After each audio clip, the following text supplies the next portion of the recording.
welcome on in. As we are coming on in, just as a note, we're noticing a lot of AI note taking. And so if you're seeing that being declined or not always invited on in, just know that these sessions are recorded and anything that you need from them are going to be put up in your guidebooks. So that is why that is happening as we're going into those sessions. But good morning, welcome. Thank you for being here.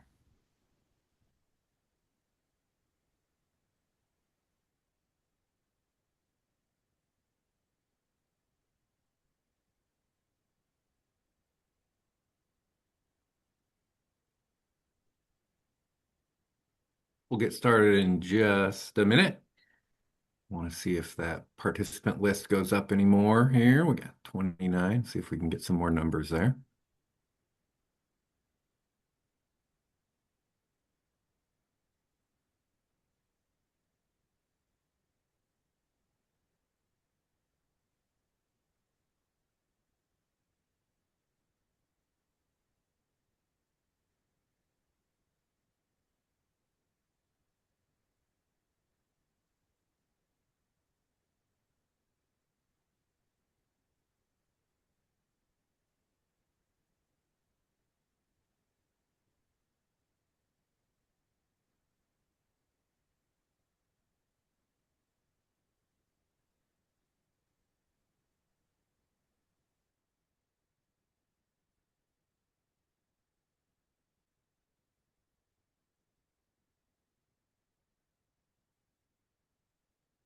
All right. Well, let's go ahead and get started.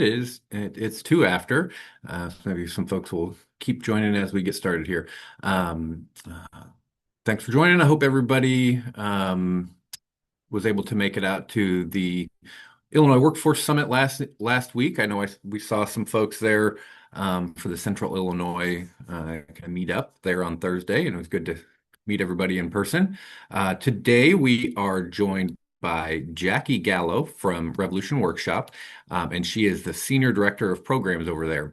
And we've invited Jackie to come and talk to us about the topic that's going to be on all of our minds for the rest of this year, which is employer engagement, as we work to uh, uh, make better connections and relationships with employers in our regions, looking for ways to get our trained participants placed into careers in the clean energy industry. We had a chance to chat with Jackie a month or so ago about how they do things up at Revolution Workshop, and thought it would be a great TA session to learn about how they do things and ask any questions from the experts. So, with that said, Jackie Gallo, Senior Director of Programs at Revolution Workshop, and I will turn it over to her. Thanks, Good Jackie. morning, everybody. Um, just so everyone knows, this can be pretty informal. I put together slides just so it's easier to look at, but if at any point you want to interrupt and ask a question, then you're welcome to come off mute or put it in the chat.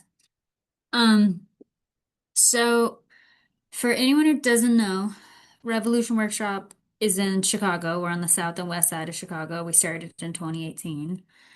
And we kind of had a twofold mission. One was to help get folks from underserved communities into good jobs in the trades. So that's particularly focused on Black, Brown, and women. Um, and the other thing that we were trying to address was we had employers up here that do construction that didn't know where to find the next generation of workers. Um, we told like two generations of kids that college is the only way to make a good career. And so now we had all these construction companies that were like, we don't know what average age of the carpenter is 49 years old, and we don't know where to find the next wave of carpenters. And so even from the beginning, we had this like twofold approach. One is to say, how do we best serve the job seekers that want to get into the industry? But then the other piece of that mission was like, how do we serve the employers that we know have this big workforce need? Um, and so I'll talk about this in here. I think a lot of other nonprofits probably share this philosophy, but how we call it at Revolution is like that we have this dual customer approach that in order to serve the job seeker, we also have to view employers as our customer and the end user of the product that we're designing. And then if our training doesn't meet what employers are looking for, then employers will either hire from our program and then fire, or they won't hire from our program. And so everything that we design needs to involve both of our customers. Since 2018, we have over 500 graduates, about an 80% job placement rate. We run two programs. One of them is our Trades Pathways program. That's a hands-on program for 3 months in the shop. That's what you can see pictured here, to help people get into hands-on roles. The other one is what we call our Professional Pathways program. That's geared towards jobs in construction management, architecture, and engineering, because a lot of our employers came to us saying, hey, we have a need on the office side as well. How do we work together? Outside, in terms of CEJA, both of those programs are bridge programs. And then we try to encourage our trainees to get further advanced training. So even our like hands-on program is construction fundamentals, and we blend in a lot of clean energy content into that and electrical content. And then if people need advanced training, we'll send them to that. Or in most cases, people go direct to employment. I kind of already covered who we serve, so I will skip that part. And this is also just reiterating that dual customer approach. So really everything we've done has involved our employers. And so that's what I'll skip to here is all the ways that we have engaged companies into our mission. And the biggest one is this first one, which is that even from when we first started, before we even started training, we gathered what we call our Employer Advisory Council. That is a mix of small mom and pop shops to large commercial contractors, carpentry companies, electrical companies, plumbing companies. We try to get a good mix of the industry. And so before we started, we were like, you guys need entry-level workers. What is it that you really need out of our program? And came up with a curriculum and a list of soft skills and everything like that. And of course, we also add the things that we know people need, which is like holistic wraparound supports in case management and financial literacy and all of those types of things. But to give an example, when we first started 8 years or 7.5 years ago, probably most people on the call are familiar with NCCER. We used to give the core credential through NCCER, and then we also used to give the Carpentry 1 credential, which is like basically the first semester of a carpenter apprenticeship. And after the first couple cohorts, we had some employers that hired our trainees, and they were like, you know what? People are spending too much time in the book. I want people to really understand what it is to work on your feet for 8 hours in a day and the pace of work in the shop. And hey, if I'm moving 2x4s, I have to be careful to not swing and hit somebody in the head. Like all of those lessons that really only come by you being able to work hands-on. And they were like, we don't really care about the certification. We don't really care about the vocabulary. We care more about that real like job site simulated environment. And so the very next cohort, we got rid of the Carpentry 1 certification, and we increased the amount of time people participated in the shop. And ironically, because we had more time for hands-on, they probably learned more carpentry skills. They just didn't have the certification. And through that Employer Advisory Council, we ended up working with them over the years to develop what we call our top 5 employer priorities. The first one, we snuck in safety, so there's 6 now. So number 0 is safety. Number 1, the number 1 priority is attendance. This is the number 1 reason that our employers were firing people who started on the job is I can't come reliably every day, or I keep coming late, or things like that. So in our program, we stay with training starts at 8 a.m. We actually count our trainees as late at 7:46 because we're trying to build this construction culture habit to say if a superintendent tells you that the job starts at 6 a.m., they really want you there at 5:30, right? And they might not break that down for you, but that's our role to break down that construction culture for the people in our program. Okay, so number 0 was safety. Number 1 was attendance. Number two is hustle. So, like the speed and pace of work, looking to do things more efficiently, giving your best effort. Number three is communication. Number four is attitude. And then we tell our trainees that number five is the hands-on skills. And this was all designed with our employers, but we bake this into every piece of our curriculum now and explain to trainees that if you have 0 through 4, so if you have safety, you have good attendance, you have good communication, you hustle, you try your best, you have good attitude, people will train you in the hands-on skills. But if you are missing one of those top four, if you have a shitty attitude, excuse me, a bad attitude, you could have the best hands-on skills in the world and people probably won't want to hire you. And so our whole curriculum, yeah, sorry, Nate, I was trying to not swear during this presentation. Um, but our whole curriculum reinforces that all of the accountability that we do in the program, the soft skills, da da da da da. And really, it sounds simple now that I say it to you, 7.5 years later, but it like really helped us when we came up with that list with employers and we pitched different iterations to them and we said like which one feels right. And that's the list that we've now designed our program around.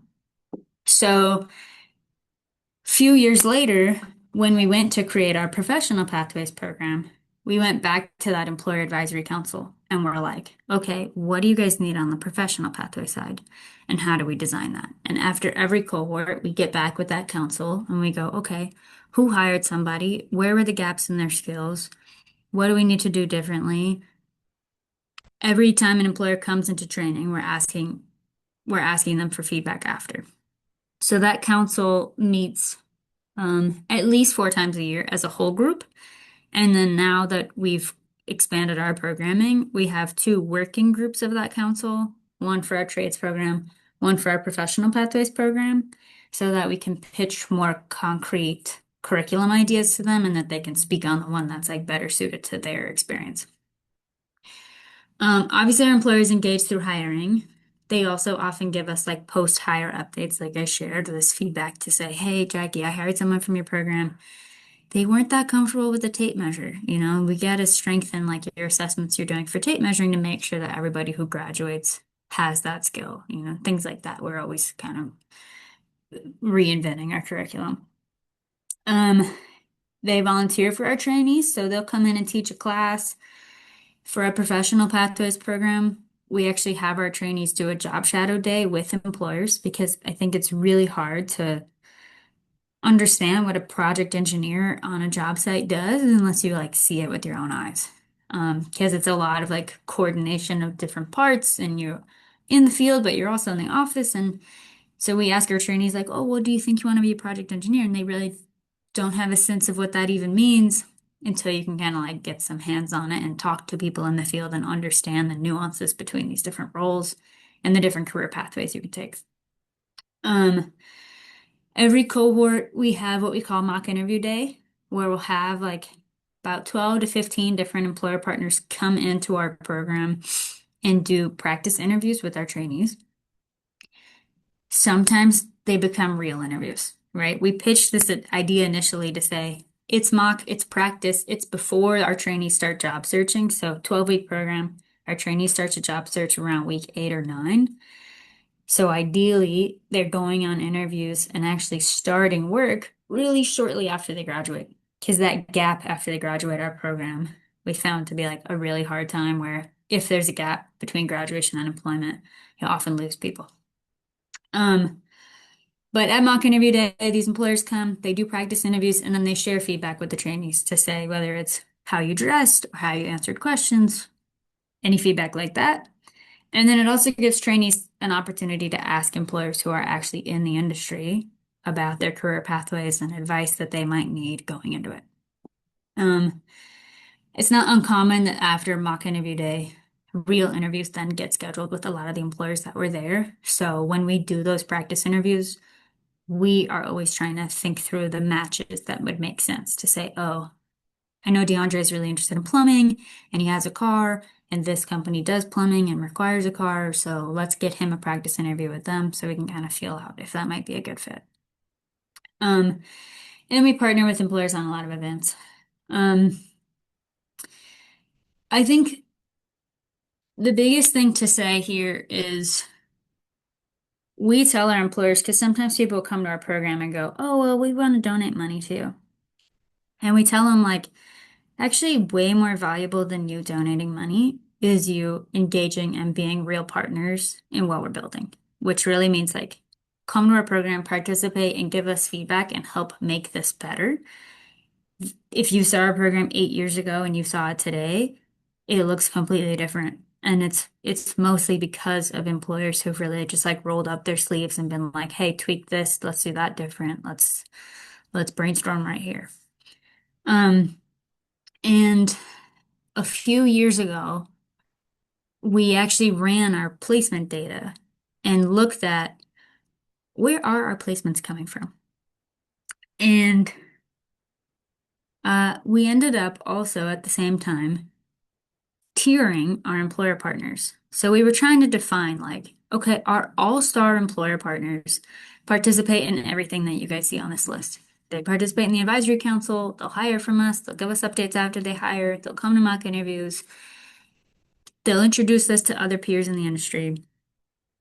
So if someone consistently engages in all of those things, we call them a tier one employer partner. And that could still be a small company, right? Maybe they don't always hire, but if when they go to hire, they call us, then we would count that as consistent engagement, right? So we called them tier one. If someone consistently engaged in a few of these things, maybe they always volunteer, but they haven't hired yet, but they're giving feedback, right? We'll call them a tier two employer. Tier three consistently engages in one of these things. Tier four engages but doesn't do anything consistently. And then someone who's untiered is someone who doesn't really engage yet. It's someone we've met, but we don't really have a relationship yet. And so back a few years ago when we ran our placement data to figure out like where are our placements coming from, we could link, I forget the exact percentage, but it was somewhere around 70% of our placements could be linked back to a tier one partner. Whether that's the company themselves actually hired them, or kind of the beauty of construction is there's all these sub tiers of employers, right? There's a general contractor that hires the electrical sub and the plumbing sub and the HVAC subcontractor. And so maybe this general contractor wasn't the one hiring everybody, but was kind of strong arming their subcontractors to be the one to hire. And so when we saw that 70% of our placements could be linked back to those tier one partners, our business engagement strategy kind of changed from like meet more people, meet more people, meet more people. And instead it became how do we deepen the relationships with the people that we know? So how do we move someone from untiered to tier four? How do we move someone from tier four to tier three, from tier three to tier two, and then from tier two to tier one? Um, and I should mention, by the way, I think this is a privilege that we have a business engagement team. So it used to just be one person. Over the years, it's grown. Now we have a business engagement manager, and then we have a business engagement coordinator for our trades program. And we just recently hired a business engagement coordinator for our professional pathways program. I think that's a privilege that not a lot of other organizations have. And so they have the bandwidth to think through strategies like this and to say, okay, how am I going to groom this person, this company from a tier three to a tier two? Um, I'm actually going to go out of order on my slides, but I want to talk about how having these deep relationships has helped us mitigate some of the barriers to employment that we see with our trainees, whether that's helping them get into the door, or more importantly, once they're in the door, how do we help them retain in those jobs and continue to grow in their careers? So, for instance, I know a big barrier that all of us run into is transportation. Um, because some of these employers have actually like built trust with our organization over the years, and I think that that trust really comes from them feeling like their feedback is incorporated and valued. And it also, I think, comes from the fact that we tell employers when we make a job referral, we're trying to be honest with them. If we think someone is not suited for that job, we're not going to send them. Or if we go, hey, I'm not sure exactly what you're looking for. This guy has great attendance, hustle, and communication, but his math skills, we still have room to grow, right? And we try to give that like really honest and transparent referral so that the employer can make a decision to say, I could work with someone that has weaker math skills, or that's going to be a non-starter for me. Who else do you have? Um, but there are instances where employers come to you and they go, okay, well, I want someone from this zip code that has this background, that has no criminal record and can pass a drug test and da da da da da da da. And I think without a relationship with that employer, you feel like, okay, I have to check all these boxes or else I can't send anybody. But because we have these relationships, a lot of times we approach situations like that and go, okay, here's the person that fits the checkbox. However, I will tell you that I don't think they're your best candidate for what you're looking for in the job. Here are the three people we have that I think would be best suited to thrive in this position, but they don't fit whatever one of these criteria. So, for instance, they don't have a car. Our employers have said, okay, how far are they from getting a car? And in some cases, they've accommodated their first job site to say, I can get them. Of course, we have public transit in the city. I can get them on a city project for the first 3 months. But after that, I need them to be able to go to the suburbs and whatever other job site I have to pull them to. So then we'll talk to the trainee and be like, okay, in 3 months, is this a realistic goal? How do we work together on your savings and your credit and everything to get a car? Um, we've had employers waive their background check requirements, waive their drug test requirements, waive their degree requirements on the professional pathway side, all because of that kind of negotiation to say, I can give you what you're asking for, or I can give you what I actually think is best. Um, in a lot of cases, uh, when trainees start working, we always say like things don't get harder. I mean, things don't get easier when you finish our program and you start working. A lot of times they get harder. You lost your public benefits, you lost some routine in your life, right? You're now going into a new environment. You're driving to the suburbs every day. You're waking up at 6 a.m. and life happens while you're on the job. And coming out of our program, you often don't have like a savings cushion built up to weather those kinds of things, which is why like things like the CEJA Barrier Reduction Fund are so helpful. But sometimes also our trainees forget to call us after. And so that's another area where having those employer relationships has really helped because sometimes our employers will be the one to call us and say, hey, your guy's been working here for like a month and a half. He's doing great. All of a sudden, he called off work for 2 days. They're like, I'm his employer, so I don't want to get into the situation, but he mentioned it's about his housing. This is a real story, by the way. Um, and in this real situation, the trainee hadn't thought to call us, but we reached out to him because we had learned from his employer that he called off work, and it turns out he got kicked out of his housing shelter, and he was scrambling. He's a single dad. He was scrambling to find somewhere to live. So we were able to connect them, get him housed, and then he was able to get back to work the next day. But without that communication from the employer, we probably never would have known. And honestly, if he missed 3 days of work that early in his job, I think it's pretty likely that that employer wouldn't have continued his employment. Um, the on the professional pathway side, we've also worked with employers to develop career pathways. So our program doesn't have people with construction management degrees. And for a while, that was kind of like the industry standard. And we've had employers have really good success with creating almost like an apprenticeship pathway for our graduates to say, okay, I could start you as an intern and then as assistant project engineer and then a project engineer. And here's this whole pipeline that we can design. But a lot of that happened with trial and error with our graduates, where they said, uh-oh, we kind of set them up to fail. We put them in too big of a role. Now they feel like they're failing. Now our team is frustrated. How do we redesign this to be a better fit? The employers that have done those types of things, we also use them as the spokesperson to tell other people in the industry. So, like, I think I can say these names out loud. Focus Construction wanted to hire someone on the office side, and they hadn't done it yet. But Power Construction had and had kind of learned the hard way and redesigned their career pathway. So we facilitated a call between Power and Focus saying, don't hear from me because I don't run a construction company, right? I run a training program. Hear it from each other and share kind of what you've learned along the way so that both of you guys can be better prepared to help our trainees not just get in the door, but like how do we keep leveling them up and keeping expectations realistic along the way. And then our employers have helped us with a lot of like advocacy things too that we've gotten behind that are barriers that are preventing our best trainees from being able to take their jobs. Um, I need to send one text really quick because someone borrowed my charger and my computer might die during this presentation. Um,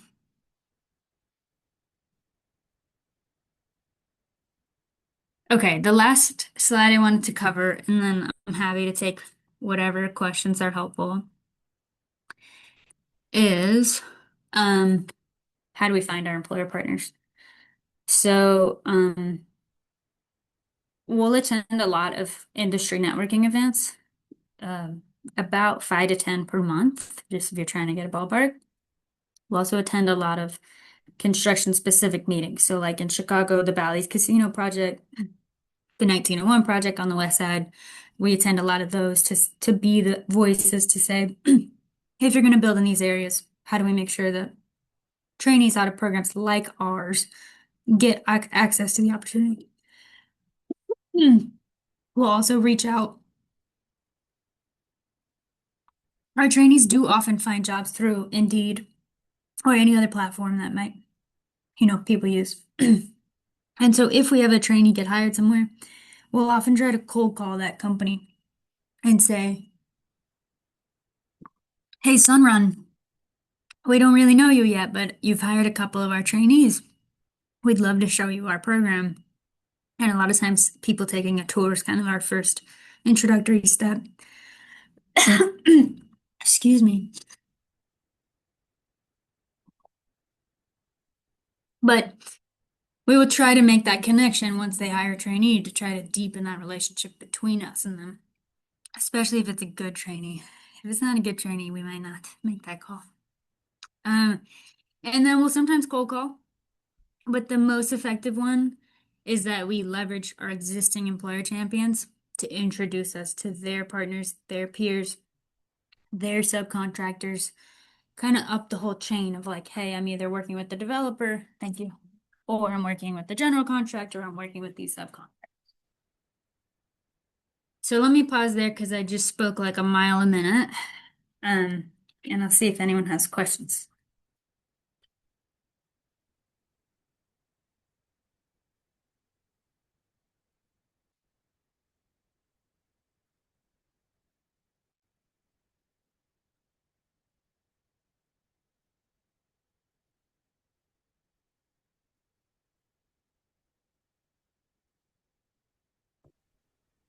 Quiet group so far this morning. What are folks thinking about employer engagement?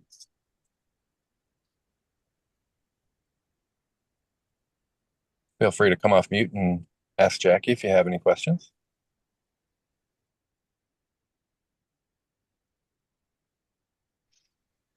Hi, Jackie. This is Nicole Maceberg from CEJA Aurora Workforce Hub. How long do you feel it took you from when you started your program to really get employers on board in a strong way? We're really struggling to, we have a few really good connections, but really make those connections and continue growing that group of people. Totally. I mean, when we first started, our employer advisory council was like 8 people, and that's who we worked with. And I think like the more that they started to believe in it, those were our first 8 that kind of we said, can you go out and be the voice and bring in a couple more employers? So a lot of times they would set up tours with their peers in the industry, whether it's like a supplier, one of their vendors, a subcontractor, whatever, and they would bring them and they would explain like how they've worked with Revolution. So I don't know, and I like even it's definitely not that we've cracked the code, right? Like it keeps growing as we're growing. Um, and I wish I had the data like year over year of how many tier one partners we've had. But I'd say, it took a couple years to really like get the snowball rolling and like keep gaining momentum. Thank you. Thank you. I wish I could answer that better. I got one for you, Jackie. Yeah. As as em as your employer partners kind of move through the different tiers there, are any of those tiers associated with like written commitments or anything? Like are folks signing like letters of commitments or MOUs or anything like that? We don't. We'll sometimes enter into MOUs with contractors if, like, sometimes we get approached to say, hey, can Revolution Workshop write a letter of support for my, like, I want to bid on this project and I need to show community relationships. So if someone asks for that, then in that letter we'll say, like, well, what are you committing to if you want our support? But otherwise, for the tiers, um, it's maybe a little more organic. I will say that one thing I wish we did earlier is just maybe 6 months ago, we shared the definition of our tiers with our employers, like our employer advisory council. And they were like, oh my gosh, I'm so glad to see this. Like, now we know how you're grading us. And they're all like, well, I hope we're a tier one, you know? And that actually opened my eyes to be like, oh, we should be more transparent with employers to say, we have you at a tier three right now, but we'd love to make you a tier two. How do we work together this year to deepen our engagement with your company, you know? Um, and sometimes we'll identify too, like, this company is a tier two, but it's a risky tier two because it really just relies on like one champion at their company. So then we'll talk to that champion and say, like, our goal for you is how do we make your whole company a champion and not just know that you as an individual are a champion. And so then they'll work with us to say, well, let me bring some superintendents out for a tour and see like if they want to come teach a class. Because I think as people get involved with the teaching and they meet our trainees, then they start to feel like they're a part of it. Awesome, thanks. And I do have another one.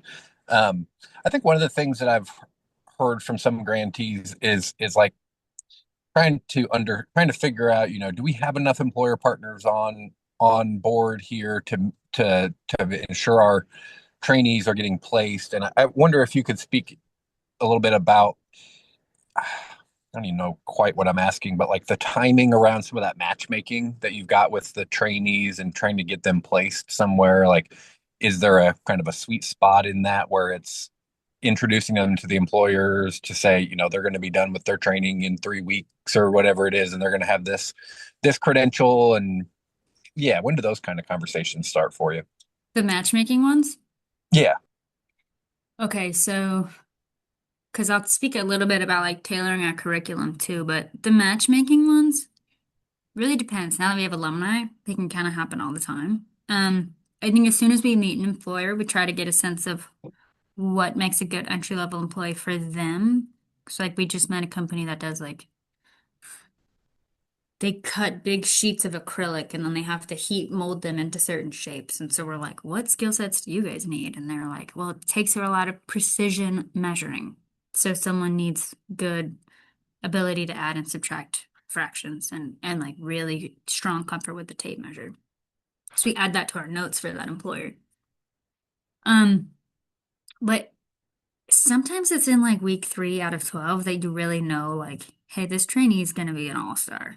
And so we'll try to get a sense from that trainee like really early on, um, about what they might be interested in and where the strengths and weaknesses are and things like that. And it's not uncommon that we'll kind of start as we go to these networking events, we see employers that will say, oh, I think I have a really good one for you based off what you need. His name's Christian. Like, let's talk. Um, the other thing we always try to keep kind of a pulse on is like we'll have regular check-in calls with our employers and just say like, what does 2026 look like for you guys? Is it busy? Is it slow in the summer? Busy in the fall? Is it the opposite? Like when do you think your peaks and valleys will be? Um, so right before someone's peak, we'll try to reach out to them and say, hey, I know you were going to ramp up on your workforce side. Can we send you some people? What are you looking for? Things like that.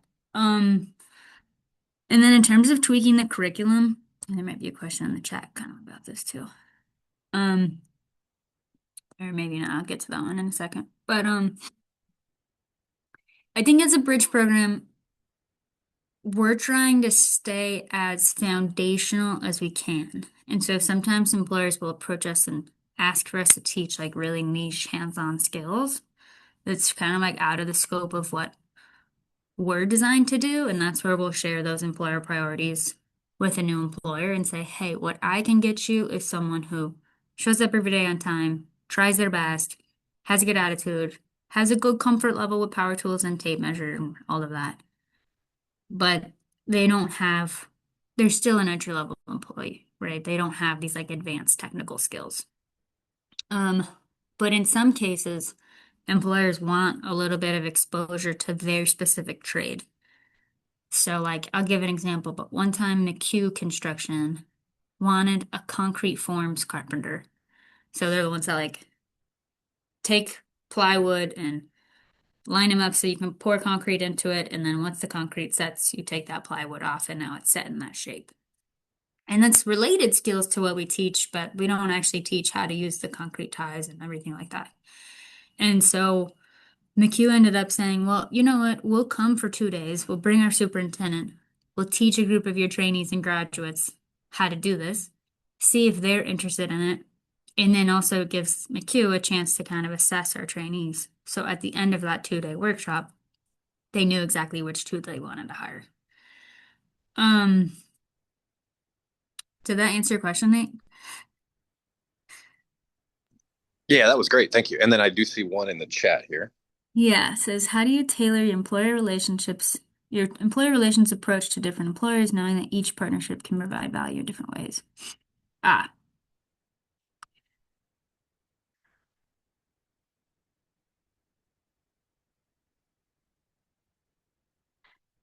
I see.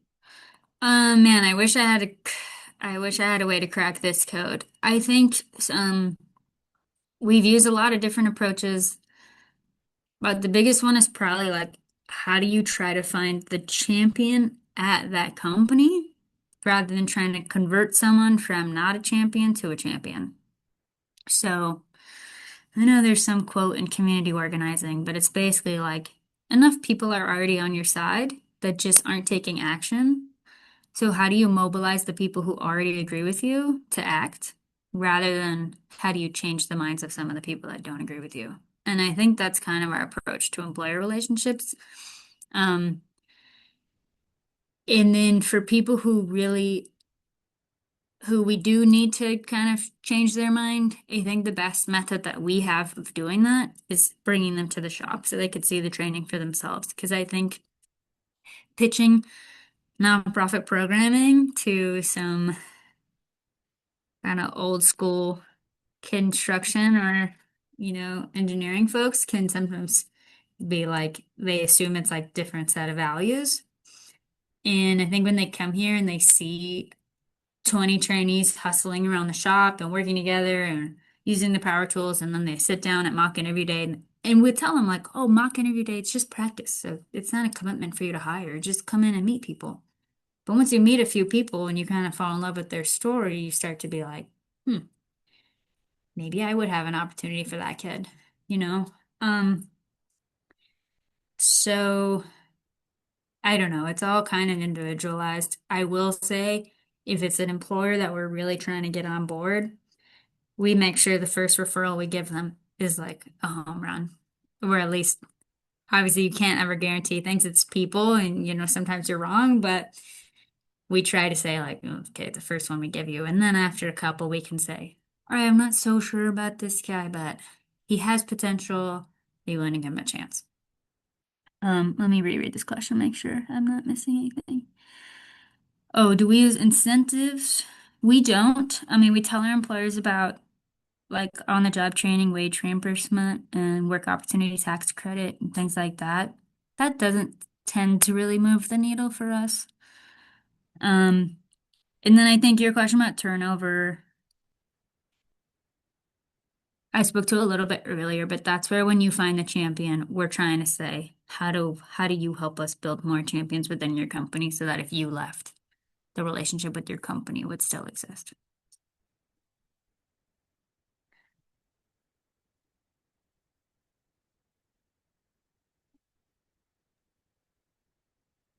Do you seek relationships with micro and small businesses? Yes. Yeah, and I think that it is different with small businesses, one, because they don't have the staff time and like capacity to engage in probably like all of these different opportunities, right? Like they can't be teaching a class and attending mock interviews and going to our employer advisory council because they're small. Um, so normally we'll host them out for a tour, and then we kind of tell employers like we will do as much work or as little work as you want in the job application process. So like if you want us to organize all your interviews and you come into our shop and you interview everyone here and we'll coordinate it all for you, then come on in here and we'll do it. Or if you want us to set the time block at your shop, we'll do that. Or if you just want us to send you resumes in an email and you take it from there, then we'll be as like hands off as you want us to be.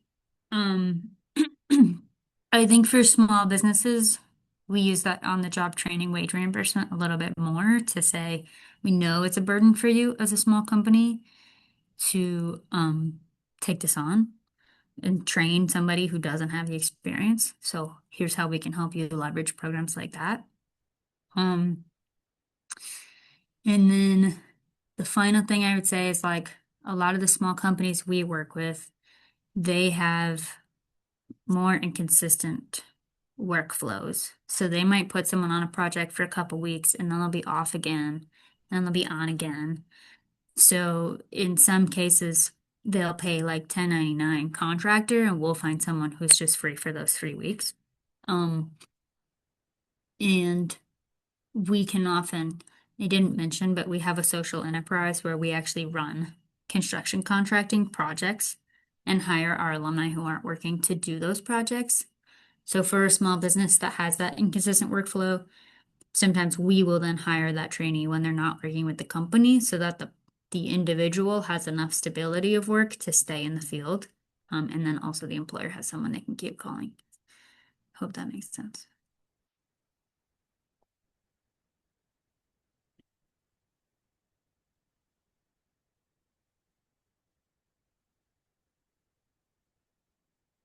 Yeah, thank you.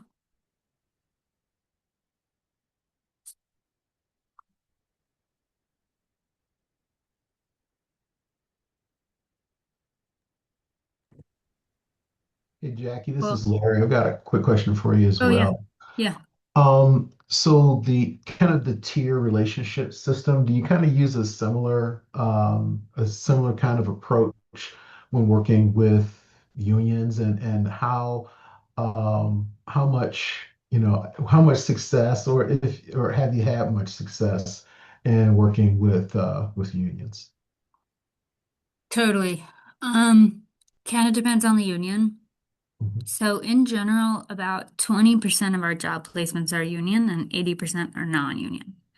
Um, Sometimes we have alumni in the field that will be transparent. Hey, some unions to get in, it's a multi-year process, right? So even if you want to apply to that union, then go apply. We'll do the test prep and all of that. But also, how do you gain experience in the field while you wait for that union job? So, like, you want to get in the plumbers union, that application only opens every once in a while.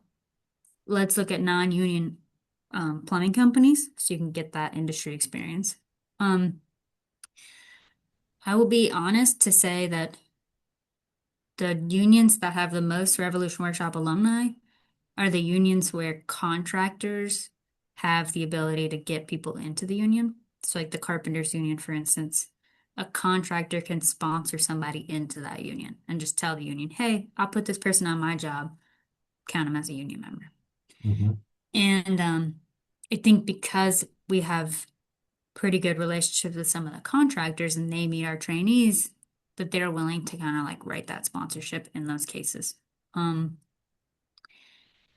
we're we're working on compiling like a union guide that has some of that nuance for the different unions because there's one thing that you can find publicly and like, oh, here's the application process for the carpenters union, but you're not going to find on their website that the contractor can sponsor you in, and the contractor can also give you up to 3 months of credit so that you can get to work right away and skip the pre-apprenticeship program that the carpenters union requires.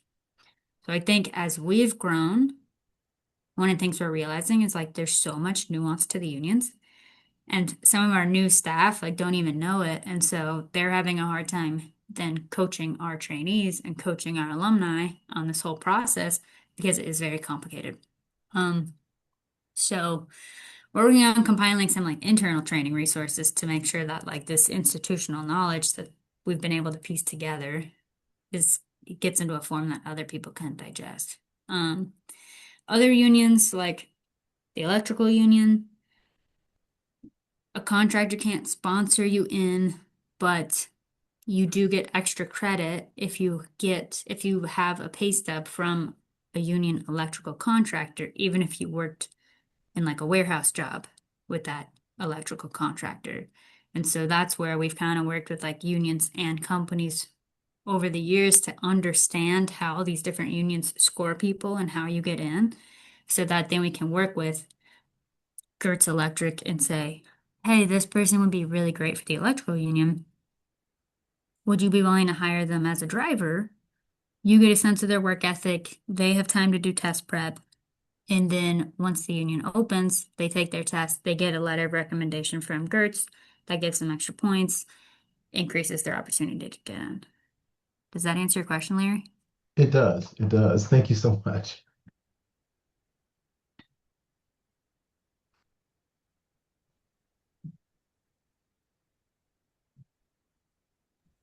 I don't see any other questions in the chat. So maybe we got a last call on questions here for Jackie.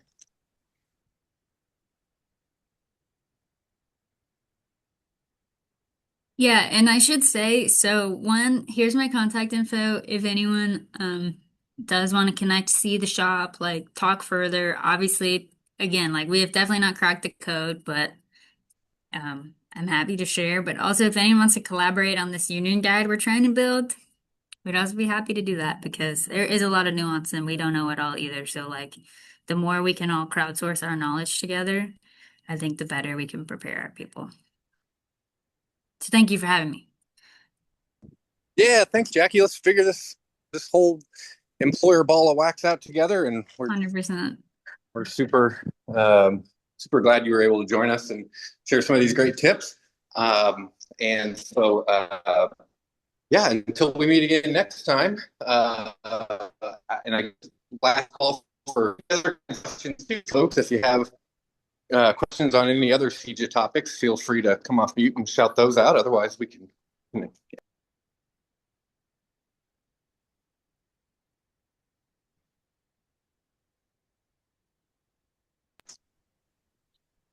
All righty. Well, get a hold of your RA if you do have any other questions. And then, as always, tomorrow we will have the CEJA reporting system office hours. So please be sure to attend that and ask any of your reporting system questions. Otherwise, have a good week. Thanks, y'all.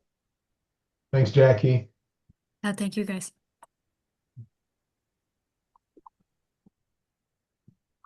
Thank you, everyone. Have a great rest of your Tuesday.